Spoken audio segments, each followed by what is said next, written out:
I have discovered a formula that has unlocked the financial freedom of hundreds of people who have chosen to join the Urban Clean family. This podcast is about what motivates them. This is more than just a business for me. It's a mission. I'm Damien Bohm, and this is the Urban Clean podcast. Thanks, Damien. Hello, I'm Julia Sirignani for In Profile. On this episode of the Urban Clean podcast, I have the pleasure of speaking with Nimna Sanjeeth, who came to Australia from Sri Lanka when he was 16 years old on a student visa. He was cash-strapped, he was riding a push bike around Melbourne, he was sleeping on a couch, and he had to work part-time for his cousin's Urban Clean business to pay off student fees. Today, he's an urban clean success story, even driving a Tesla around town. Now, Nimna, welcome to the Urban Clean podcast. Thank you, Julia. I appreciate you having me here. You are an urban clean success story, so we need to start right at the beginning. You're 16, you are newly arrived in Australia from Sri Lanka. Go, you tell us. Tell us your story. You took the intro very nicely. Thank you for the intro. So yeah, so as a student, when I arrived here, I was a full-time student, so I was studying full-time. I also didn't want to be a burden to my parents back home because it's a fairly high amount. So I was trying to make some money by myself as well. Like I wanted to, make some money. I was very entrepreneur minded since I was small. And my cousin, who I was staying with, had an urban clean franchise back then. So I worked with him, went around with him. Like he took me with him, sort of a thing. We worked together. I helped him out with his business. And then over time, I did get a full understanding about the urban clean business, like not the urban clean business, like the cleaning industry in general. And then I was like, okay, I did work with a few other companies as well, like for here and there. And then I was like, okay, how can I get started? That's where Urban Clean really did come in. Like you don't know, especially me when I was a little kid, I didn't know how to go about and start my own business. So when I turned 18, I was working, I was studying full time as well, and then I was like, I don't have to work per hour. I can just run my own business because I am allowed to run my own business as well. So that's when I started. Okay, I can get started with Urban Clean. I met Marin. I think I told you in my previous chat as well. I was actually collecting money for a Mustang. That was the goal. I was like, okay, I need to buy a Mustang. I think I collected like 40 grand or something like that. And then I realized when I turned 18, when I finally got my full driver's license, that I cannot drive a Mustang until I have a full driver's license. So it's because it has a higher engine capacity, I'm not allowed with the P plates. I was like, okay, now I was left out with some money. And then I was like, having it in the bank is also not the best deal. So I was like, okay, I need to invest it. Plus, why am I doing a job when I can have my own business? Was my idea. I did look into my cousin's Urban Clean franchise as well. It was going well. So I was like, I spoke to Marin, had a few meetings with him, got on, and then it was history ever since. So I should say Urban Clean really did help me to figure out the business, get this business, and then as a startup it was perfect. Like everything fell into like perfect pieces. Like it's just perfectly happened. And then I got in, and then 2 3 years in, I think I've also won the best franchise award last year. So I think my business is doing really well as well. So all thanks to Urban Clean as well. So from a startup, I think Congratulations, Nim. everyone. Yeah, Congratulations on that. thank you, Julia. So I think everyone who's around there, you could go and start your own. There's nothing wrong with it, but with Urban Cleans, it's the expertise that comes in, like doing the right thing at the right time. They advise you properly, the sales techniques and everything comes into place with Urban Clean. It's not just that, even the advertising, getting the contracts in or everything, it's like you're getting a full package that you can just go in and learn, and then you know how to grow your business. You're not starting from scratch actually. So I think it was really money well spent, I should say. You said you have always had an entrepreneurial spirit, but what That's is it correct. about Urban Clean and the tools it's given you? What have you learnt? How has it helped you to grow as an entrepreneur? So, the main reason was, whenever you're doing jobs, when I was doing jobs per hour, it wasn't really rewarding. It wasn't my business either. So when I joined with Urban Clean, I got a chance to work for my own business. So I had employees. I started getting employees, and then I had people working with me. Now I got a team, and then Urban Clean sort of taught me how to do the sales part of it as well. As an entrepreneur, growing your business is also included. So teaching me how to manage the business, having how to manage a team, all of that. I think Urban Clean really did help me out to it's really with the starting, you need to have that expertise when you really get started at first. So with Urban Clean's knowledge, they like I got everything that I needed to grow the business. So the support and everything really did come handy when I was taking care of my employees. And Meron and Cameron were my master franchisees. They were very supportive as well since the beginning. So all of that I think came into place with my entrepreneurship as well. So it's not like you get in and you lay back. You do have to have a good management skill that comes with the entrepreneur side.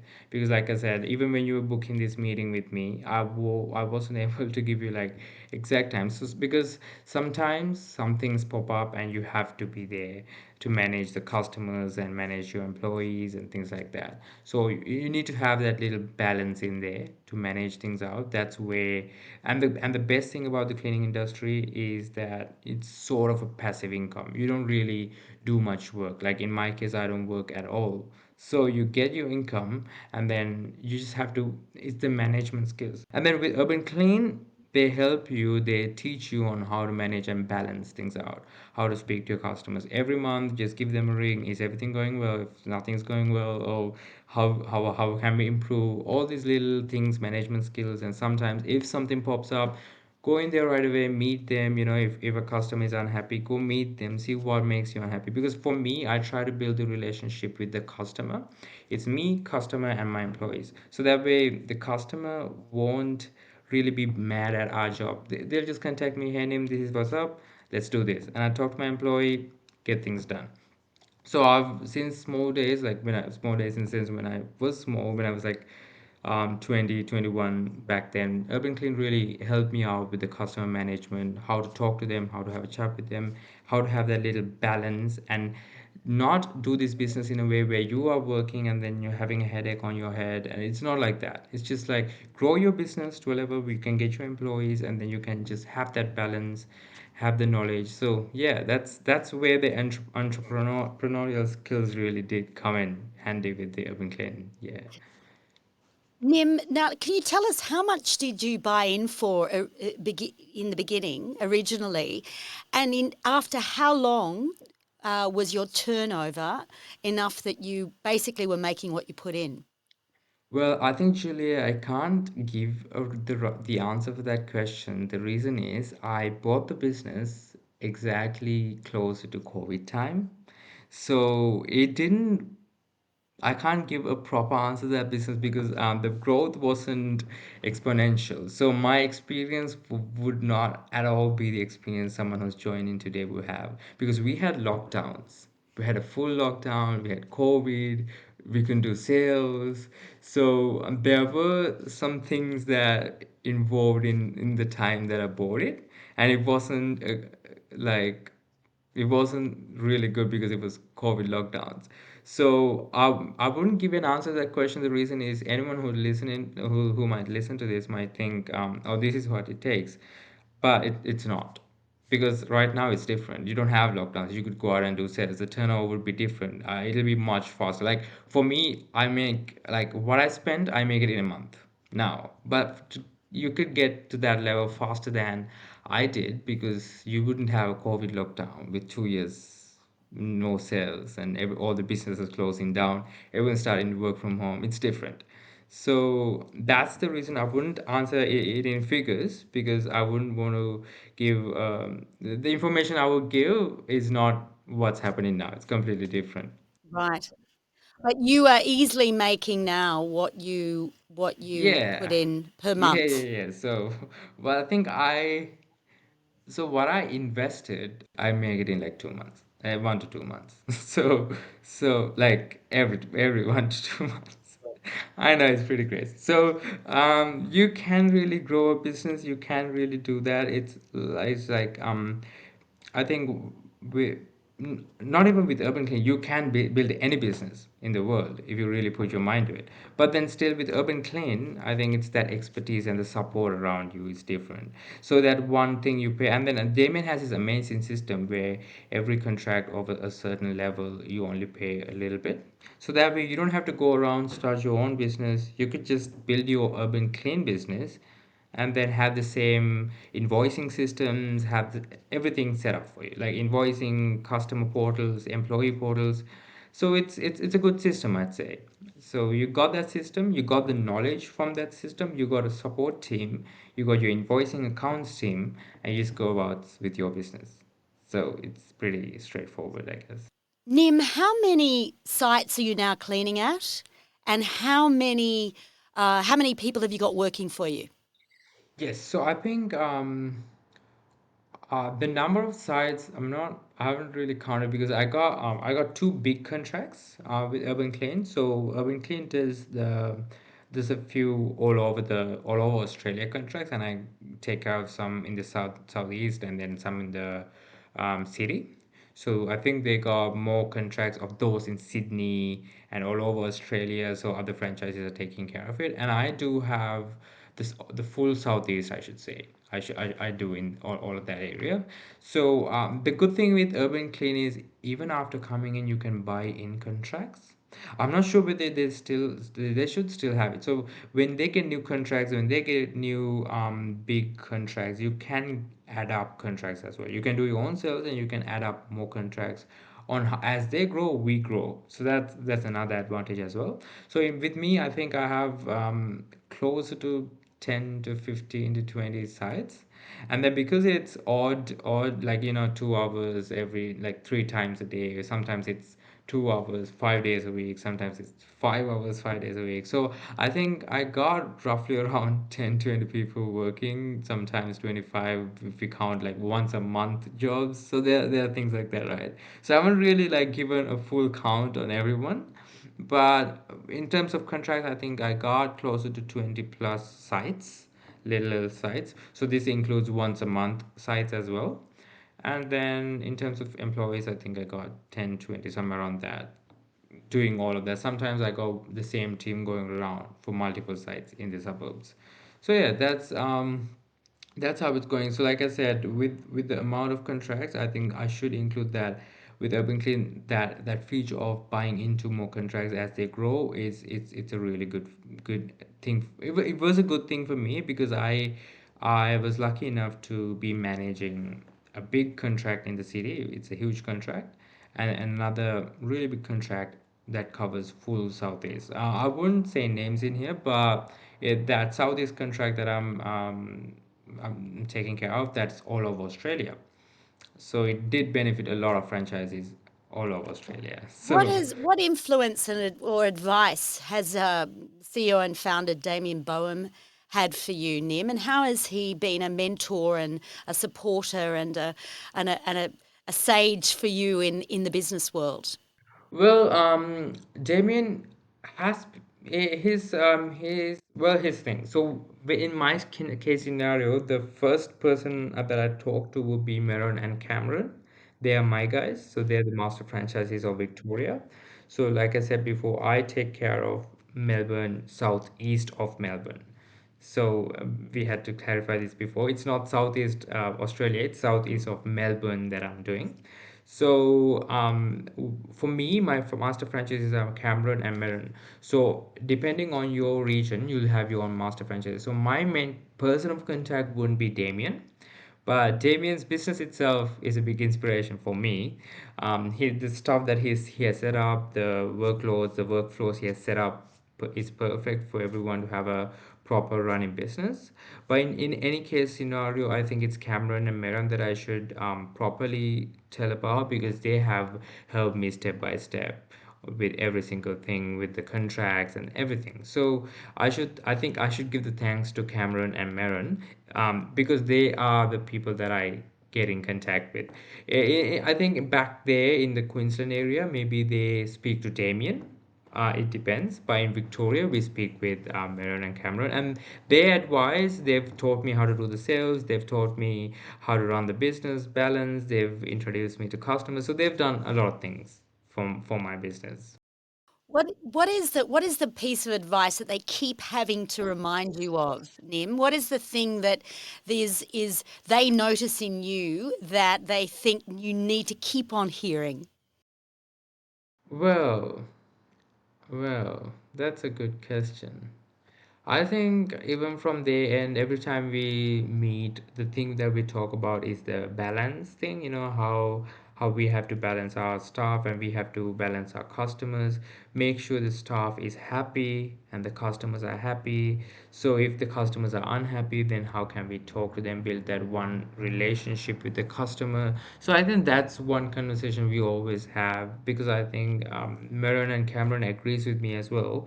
That is one main key part of this business, and to run this business properly and then flow it properly, I think that one balance issue, it comes in handy. So that's one fact that we all have a conversation about. Nim, your dream was to have a Mustang.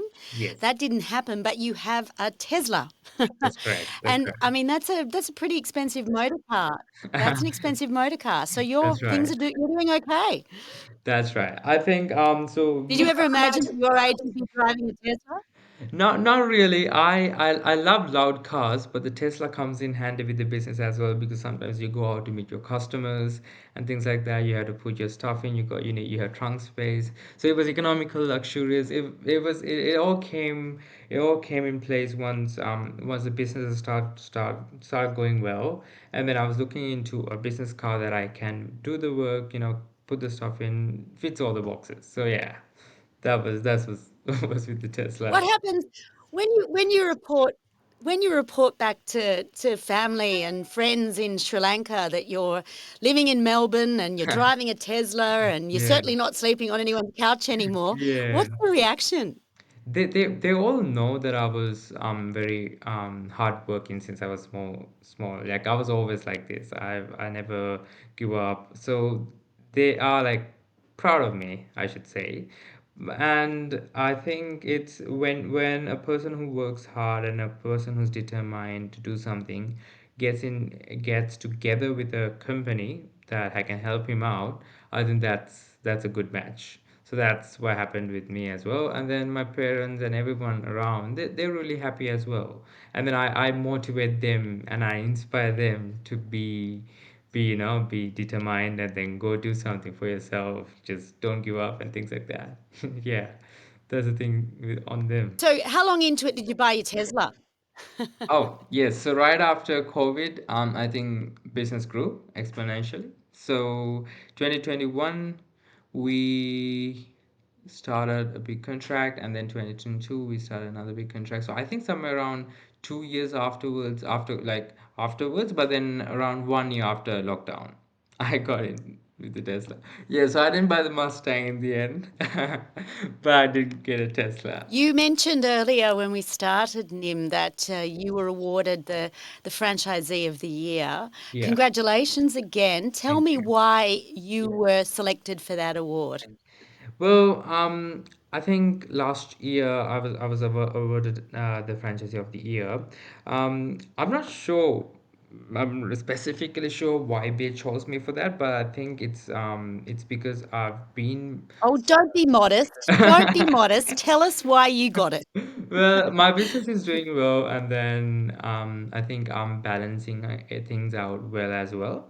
So in terms of customers and everything, everyone is happy, and um, I've, I try my best to do my job, like in make sure the customer is talking to me, make sure if there's anything just fix it immediately, like immediately we get that fixed the same day. If the job is at night, if it's once a week job, I send the guys in again. So in terms of customer happiness and customer satisfaction, that's something that I like push a lot.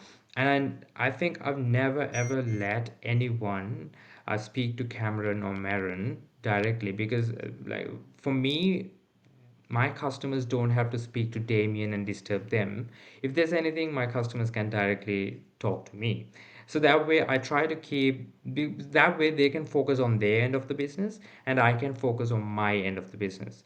So I think that is one of my main goals. I think sometimes, many people, they try to trouble the higher end of the business, like Damien. Like, there's no point of calling Damien if there's no cleaner, because Damien is in Queensland. So it's my duty to make sure that someone goes in and get the job done, because in this business that's very vital.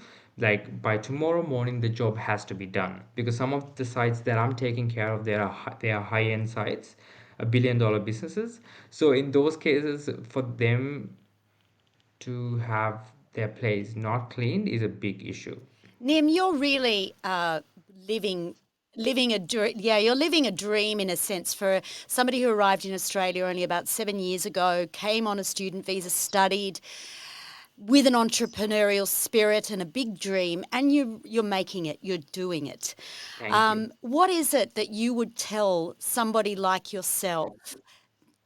Absolutely, you are. And it's a lot of people come to this country, choose to come to this country in search of economic prosperity and opportunity, making the dream come true. What would you say to a Nim who is 16, who hasn't arrived yet but is planning to come? What advice would you give to Well, somebody who is similar to you with the same fire in their belly?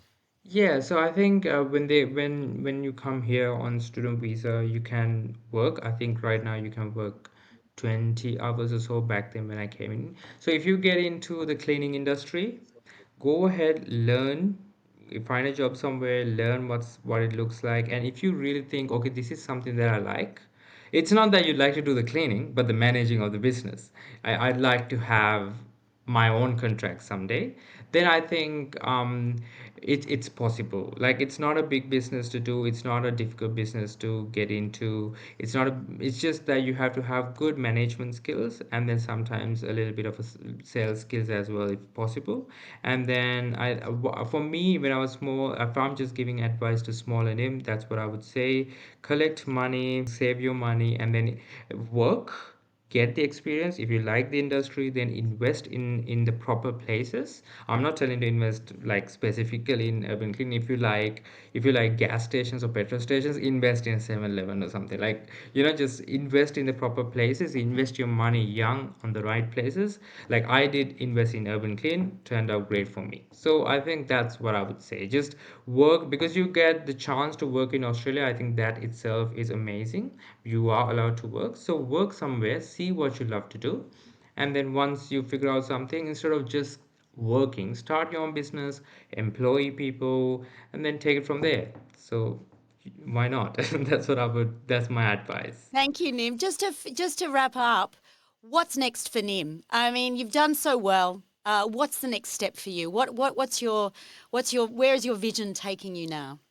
Well, the first thing is, I am planning on growing this business as well a little bit more. So that's one step.